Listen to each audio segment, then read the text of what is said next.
Namaste and welcome, beloveds,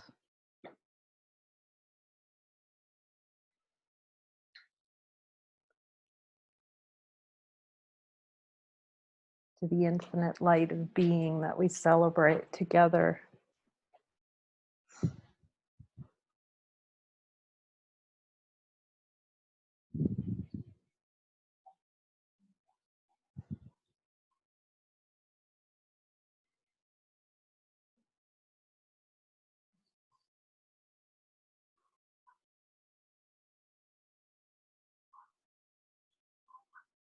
We come together today. I feel like I'm officiating a wedding ceremony. In a way, this is.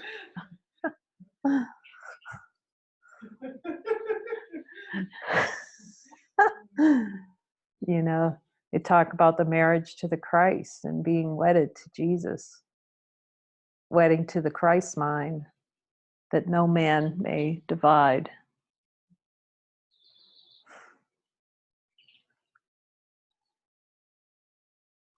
Paying homage to the only thing that's really valuable, and that's the light within.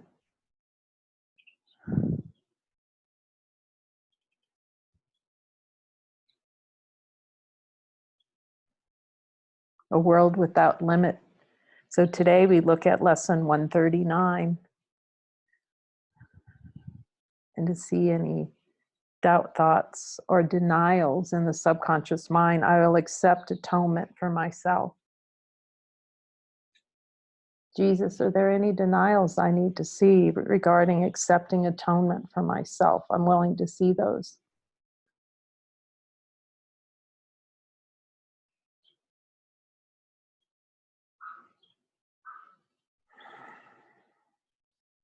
He says, see, the atonement has already happened. In the light of divine being, has the atonement already happened? And hear him in our hearts, hear the voice for God in our hearts tell us that it is. It's already been, it's already accomplished. And then there's just the celebration of innocence. Innocence.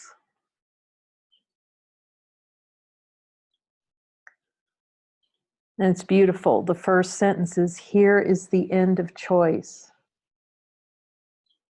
Jesus, will you show me any desire to still have choice?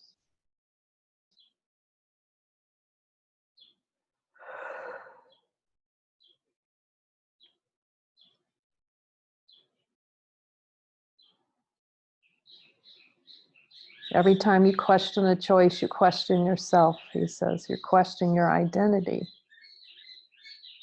The ego made that, to question identity.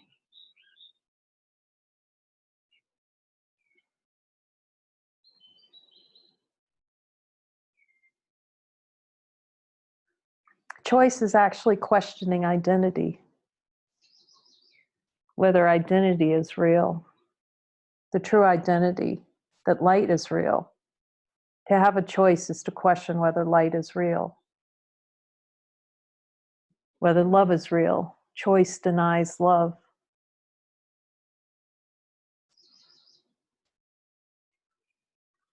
For here we come to a decision to accept ourselves as God created us.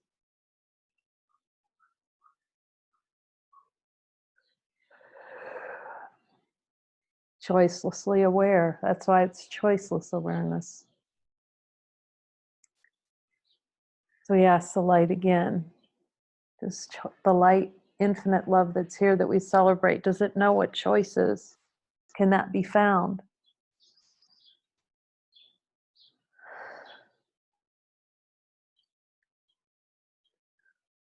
The old habit of choosing between. Jesus, will you show me where I've been wanting and desiring to have choice and experience of choice?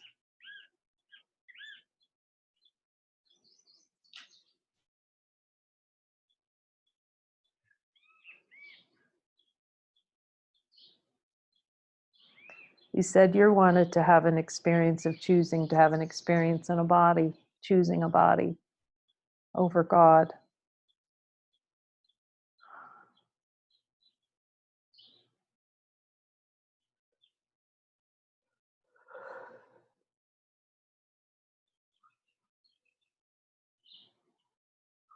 This is a good point to clarify.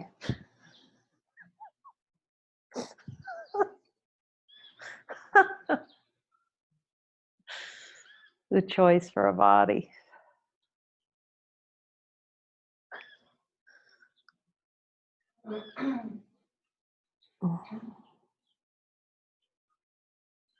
And what is choice except uncertainty of what we are? He always goes right to the point, doesn't he?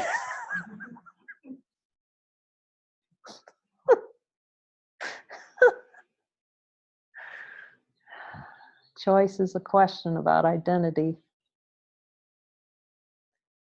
Yeah, it's all, I can see that. It's such a deep lesson, isn't it? So much love in that. Oh, choice is questioning identity. Do I choose this or that? It seems like a choice in form.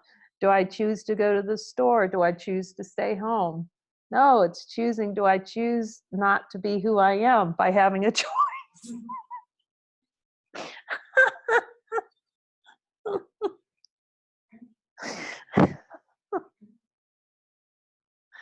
Oh my gosh, that's funny.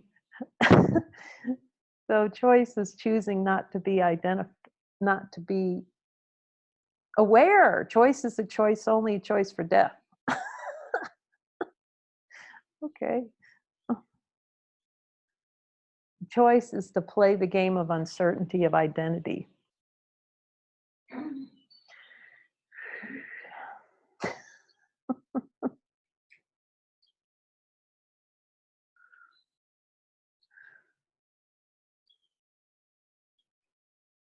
There is no doubt that is not rooted here. This is a good one. Let's really look at choice. That wanting mechanism, that wanting to experience choice. The wanting to experience the choice of not being God. Okay, that's definitely going to hurt. And start seeing how much choice really hurts. So this is, whenever we question our identity, it's going to hurt because that's a signal that we're not being who we are. So any kind of pain is questioning our identity.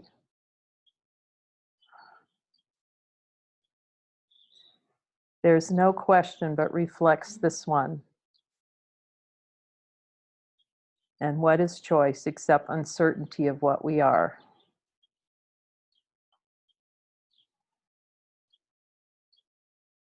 Ooh, even the choice not to hear the spirit. Am I hearing spirit correctly? It's questioning identity.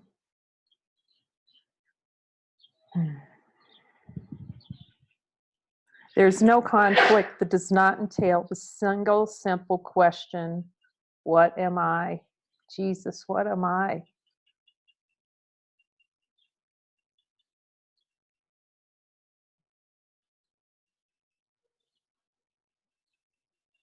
That's questioning. Even that question is questioning. But it's a helpful pointer.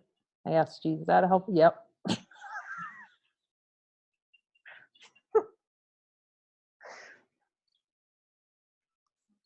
It's a helpful pointer.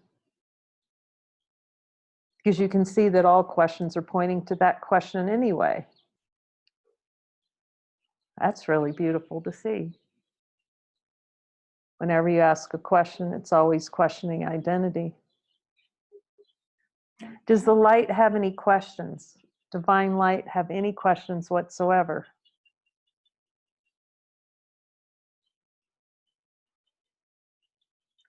Isness. It just is.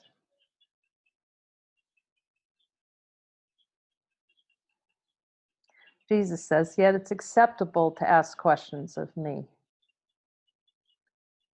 Only if the mind's open. If the mind's closed when we ask Jesus a question, that's not very helpful.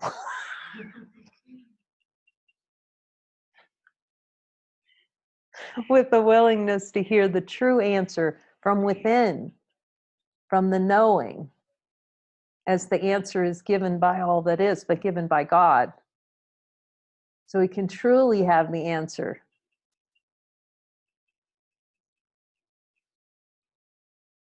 Where it becomes a joy, the only question is for the discovery of true identity. Those are helpful questions. Questions like, why is this happening? Ego question. When will this happen? Ego question. Which choice do I make? Ego question. Choice A or choice B? Choice A, choice B just generated the entire universe. The entire universe of other depends on this versus that. As God has no verses. Does infinite light have any verses? Any questions? No questions. We can see there are no questions.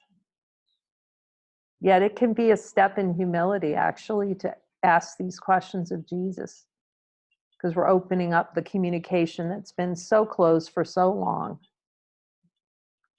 The communication with ourselves, all that is. Yet who could ask this question except one who has refused to recognize himself? Is the question, what am I refusing to acknowledge myself? For love has no questions. I am not a body, what am I? Yet helpful.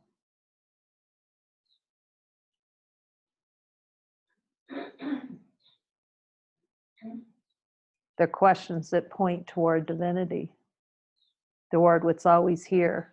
Helpful questions. When am I going to wake up? Not a helpful question.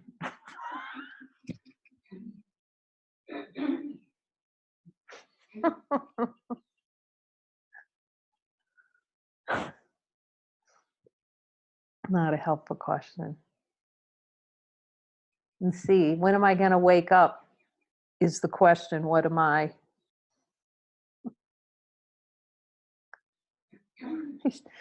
Jesus is so unsparing, thank goodness. Super consciousness. Yet who could ask this question except the one who has refused to recognize himself? Only refusal to accept yourself could make the question seem to be sincere. The only thing that can be surely known by any living thing is what it is.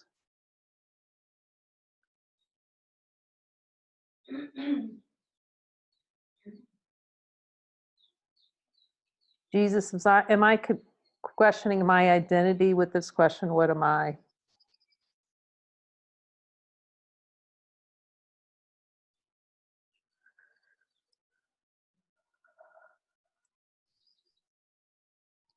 Is there a desired experience to question, what am I?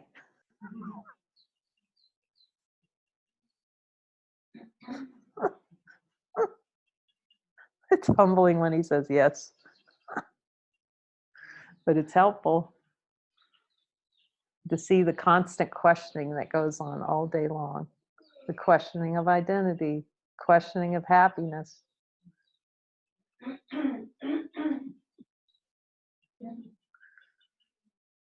Jesus, will you show me the desire to question my identity?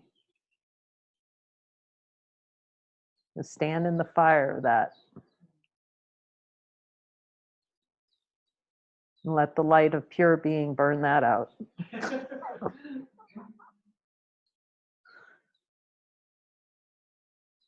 All the beliefs. Does it take time to wake up?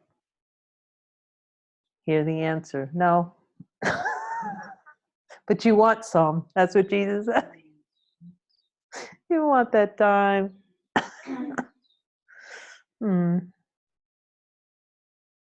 Only refusal to accept yourself could make the question seem to be sincere. The only thing that can be surely known by any living thing is what it is. From this point of certainty, it looks on other things as certain as itself. Jesus, will you show me the desire not to look on myself as myself with certainty, the certainty of identity?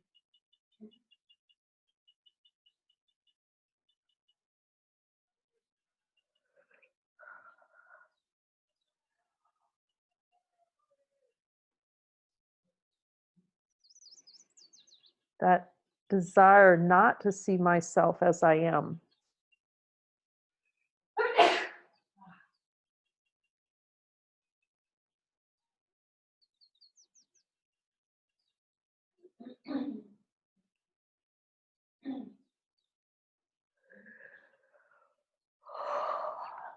All that energy invested in a choice. And then saying, I didn't choose to have a choice.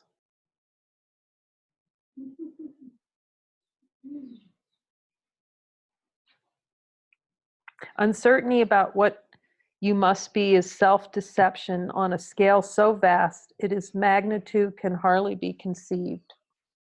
Jesus, I'm willing to look at this directly in the light of divine being. I'm willing to look at directly at the self-deception, the vastness of the self-deception, for I see that the self-deception cannot be vaster than I am. Can self-deception be vaster than light?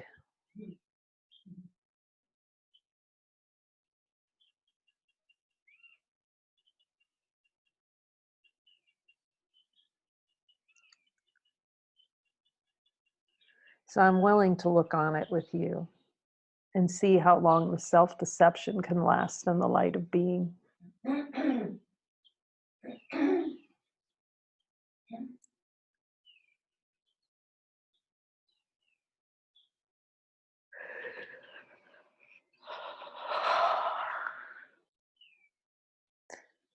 To be alive and not know yourself is to believe that you're really dead. Jesus, do I believe I'm really dead?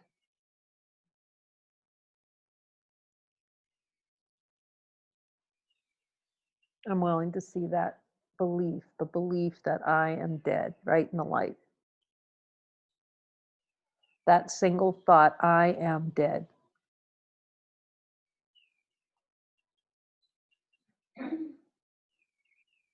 In the light of vast, infinite love that's here. Does the thought, I am dead, exist? And hear your answer.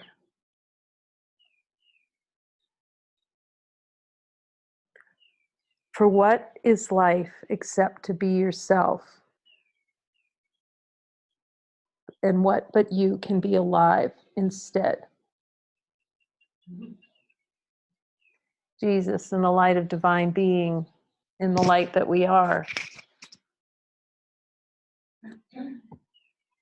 am I life itself?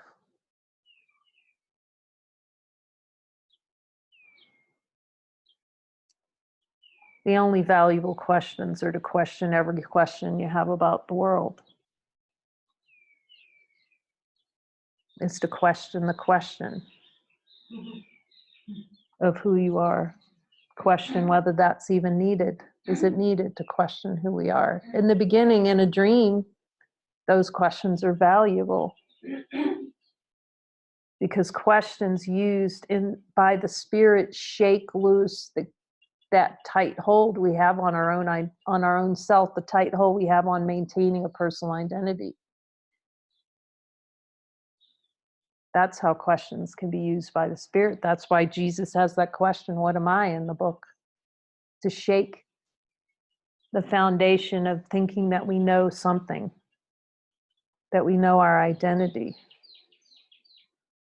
Since the dream can seem so real, we're so good at generating a dream that seems real.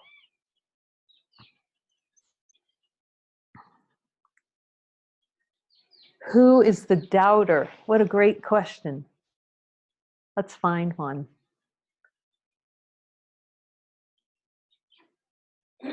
Let's look in the light, this infinite light that's here. Can we find a doubter?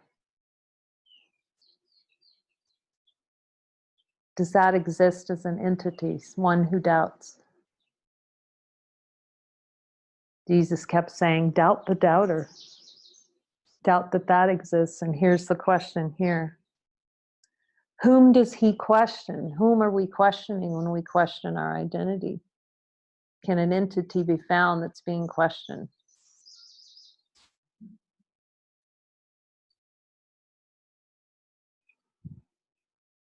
Who can answer?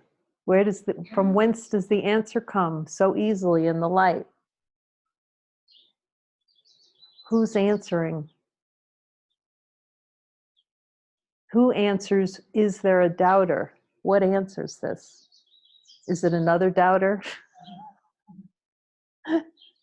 Can a doubter answer, or the one who knows? True identity knows. And it answers because this is helpful. Yet in choiceless awareness, does the light need any answers to any questions?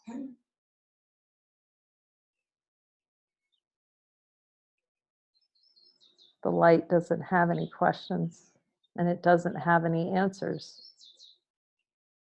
A question assumes there's something to be answered. A question assumes that we don't already know the answer.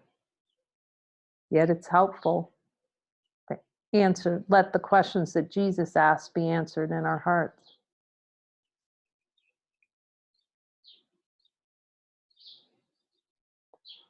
Who can answer him? He merely states that he's not himself, and therefore being something else becomes a questioner of what that something is. Yet he could never be alive at all unless he knew the answer. That's direct.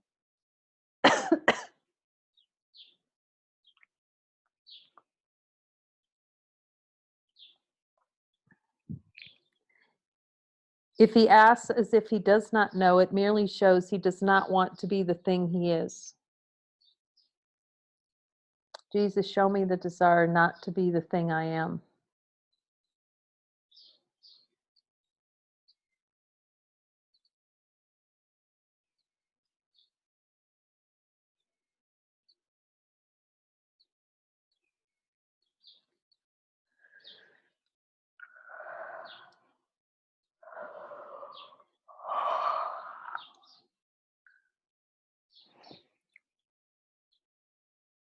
He has accepted it because he lives, has judged against it and denied its worth, and has decided he does not know the only certain by which he lives, the only certainty by which he lives. Thus he becomes uncertain of his life, for what it is has been denied him. It is for this denial that you need atonement, that you need to question, using valuable questions to question what we think we know.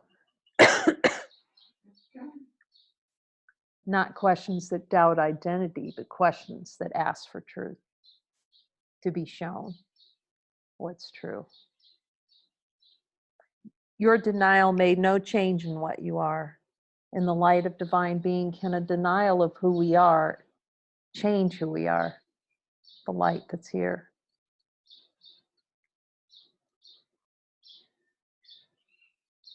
But you have split your mind into what knows and what does not know the truth. You are yourself. There's no doubt of this. In the light of divine being, is there a doubt? Does the divine being divide that light that's here doubt itself?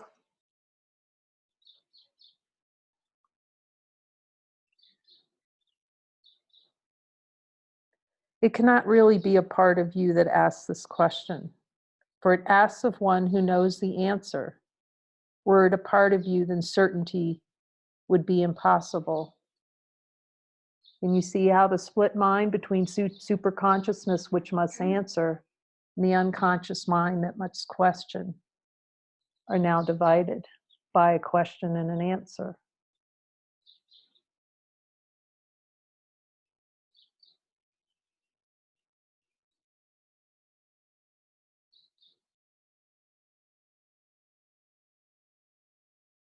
Atonement remedies the strange idea that it's possible to doubt yourself.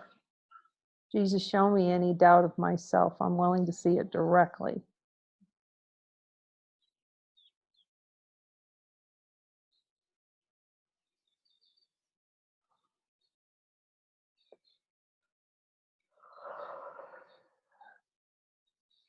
And to be unsure of what you really are. This is the depth of madness.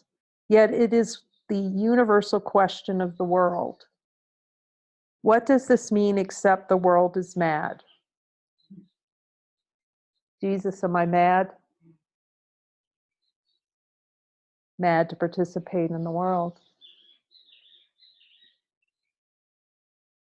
Mad not to question the world. This is the movement towards sanity, to unquestion the world, the madness of the world. Why share its madness in the sad belief that what is universal here is true? The sad belief that what is universal here is true. Is the light universal?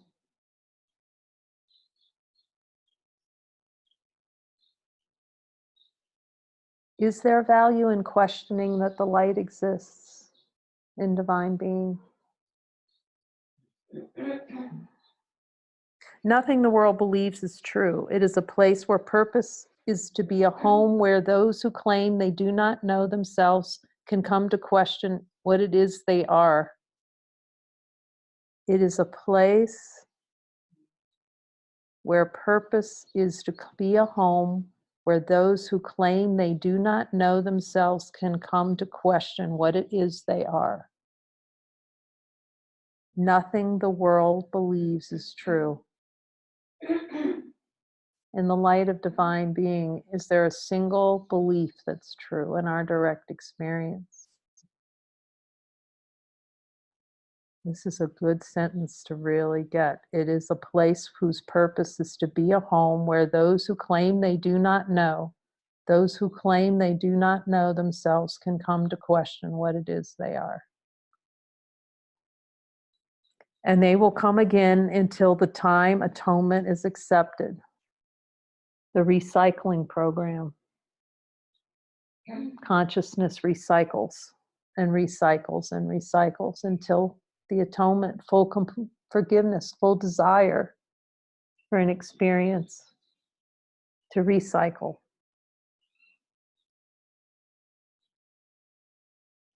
And they learn it is impossible to doubt yourself and not to be aware of what you are. In the light of divine being, is it truly possible not to be aware of what we are?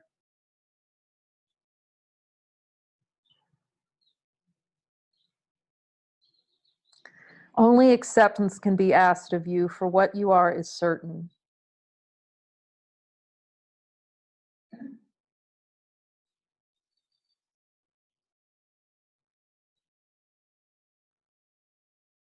Merely accepting what's already here. It is set forever in the holy mind of God and in your own. It is so far beyond all doubt and question that to ask what it must be is all the proof you need to show that you believe the contradiction that you know not what you cannot fail to know.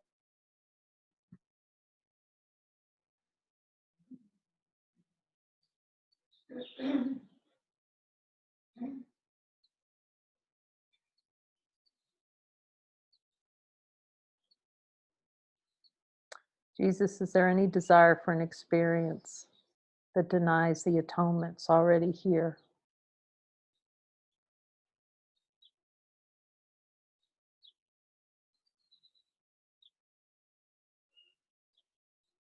Any desire not to know what I already know about myself?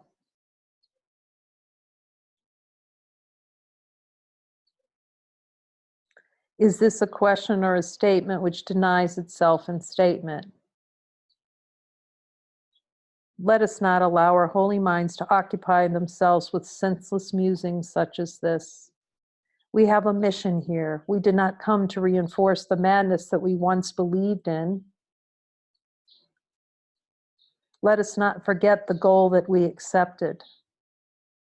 It is more than just our happiness alone we came to gain.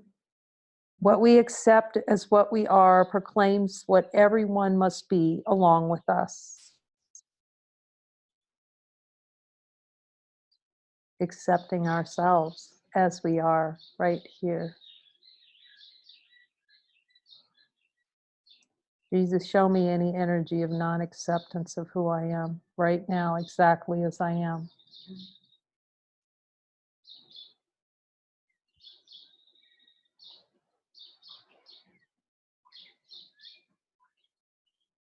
What we accept is what we are proclaims what everyone must be along with us. Fail not your brothers, or you fail yourself. Look lovingly on them.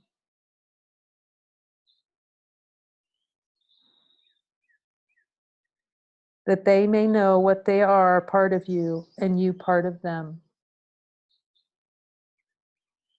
This does atonement reach and demonstrates the oneness of God's Son is unassailed by his belief he knows not what he is.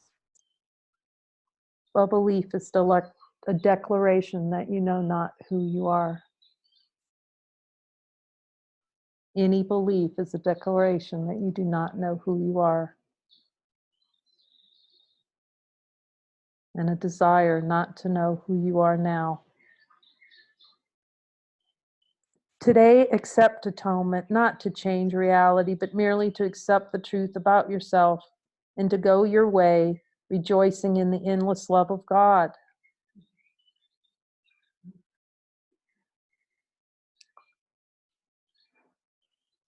Endless love. Does the light have an end or a beginning? Endless love of ourselves. Endless love of each other. Endless. It is but this that we are asked to do. It is but this that we will do today. Accept divine perfection as it is. 5 minutes in the morning and at night we will devote to dedicate our minds to our assignment for today. We start with this review of what our mission is. I will accept atonement for myself, for I remain as God created me. We have not lost the knowledge that God gave to us when he created us like him. We can remember it for everyone, for in creation are all minds as one. See in the light, divine being, all minds are one. This is true creation.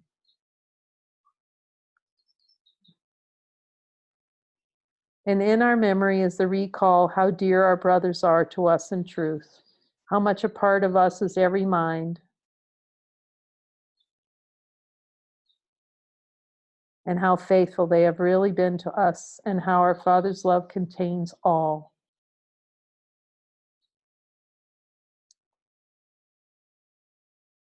In thanks for all creation, in the name of its creator and its openness with all aspects of creation, we repeat our dedication to our cause today, each hour, as we lay aside all thoughts that would distract us from our holy aim.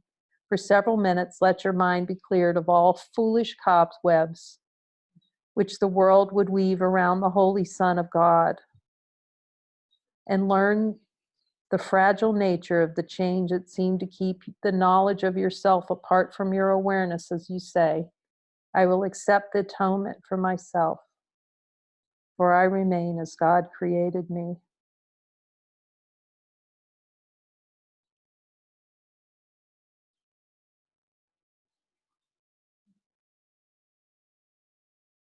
I remain as choiceless for awareness as God created me.